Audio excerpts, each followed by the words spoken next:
everyone. I welcome you all to my official YouTube channel English by प्रीति भारद्वाज. अगर आप channel पर नए हैं तो मेक श्योर आप चैनल को सब्सक्राइब करके बेल आइकन भी प्रेस कर दें सो दैट मैं जब भी न्यू वीडियो अपलोड करूं तो आपके पास नोटिफिकेशन आ जाए.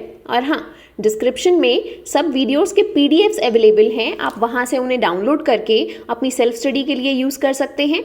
और मेरे इंस्टा और ट्विटर हैंडल्स आपकी स्क्रीन के ऊपर रिफ्लेक्ट हो रहे हैं, आप वहाँ मुझे फॉलो करके डाउट्स क्लैरिफाई कर सकते हैं. So let's begin with the topic. So talking about the poem which we are going to start today is Dust of Snow. This poem is written by Robert Frost. Robert Frost was an American poet and he was a realistic poet. वो एक realistic poet थे क्योंकि वो human की real life problems के बारे में लिखा करते थे. नाउ स्टूडेंट्स, अब अगर हम पोएम के टाइटल की बात करें डस्ट ऑफ स्नो, तो यहाँ जो वर्ड डस्ट है उसका मीनिंग है downfall of something, downpour of something, यानी किसी चीज़ का झड़ के नीचे गिरना. एंड स्नो, आई होप आप सब जानते हैं, snow is the frozen particles of water which falls down on the earth in the form of precipitation, यानी पानी के जमा हुए टुकड़े जो बर्फबारी की फॉर्म में नीचे गिरते हैं. The way a crow shook down on me the dust of snow from a hemlock tree. Hemlock एक पेड़ है यहाँ. हेमलॉक ट्री का मतलब एक पॉइजनस ट्री है. तो जैसे कि एक क्रो ने मेरे ऊपर शुक डाउन किया है डस्ट ऑफ स्नो को, यानी स्नो को मेरे ऊपर जो उसने शुक किया है, जो मेरे ऊपर गिराया है फ्रॉम ए हेमलॉक ट्री. और कहाँ से गिराया है? एक हेमलॉक ट्री से. इट मीन्स कि ये जो पोएट है वो हेमलॉक ट्री के नीचे बैठा हुआ था. The poet was sitting under the hemlock tree whereas the crow he was on the top of that tree. और ये जो क्रो है वो पेड़ के ऊपर बैठा हुआ था. So when this poet was sitting under the tree, the crow shook down on him the snow from the hemlock tree.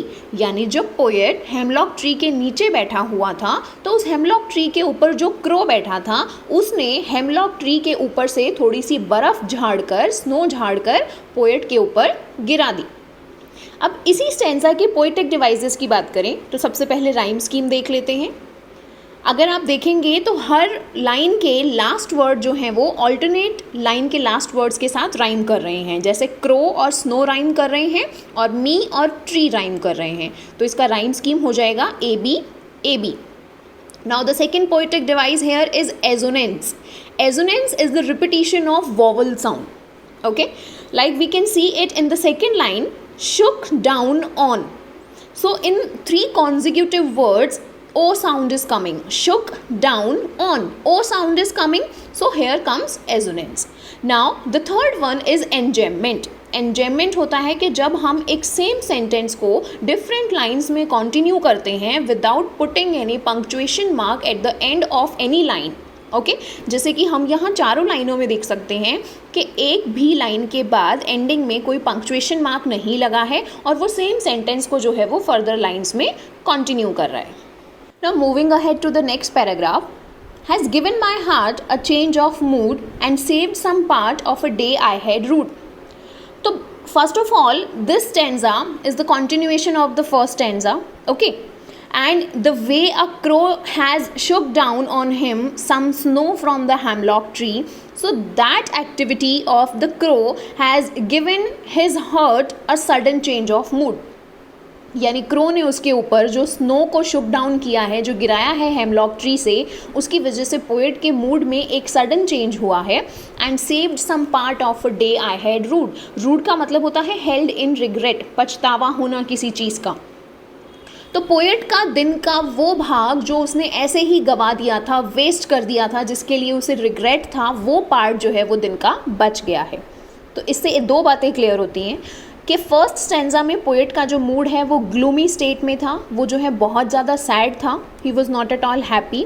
Where as in the second paragraph उसके मूड में सडन चेंज हुआ है, ही इज़ हैप्पी नाउ. और वो sudden change हुआ है crow की उस एक्टिविटी की वजह से कि जिसकी वजह से हेमलॉक ट्री के ऊपर जो स्नो थी वो पोएट के ऊपर आकर गिरी है.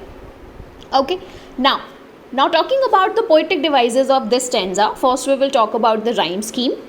तो इसमें भी वही सेम कॉन्टिन्यूएशन है कि लास्ट वर्ड्स ऑल्टरनेट लाइंस के एक दूसरे के साथ राइम कर रहे हैं, जैसे हार्ट, पार्ट, मूड, रूट।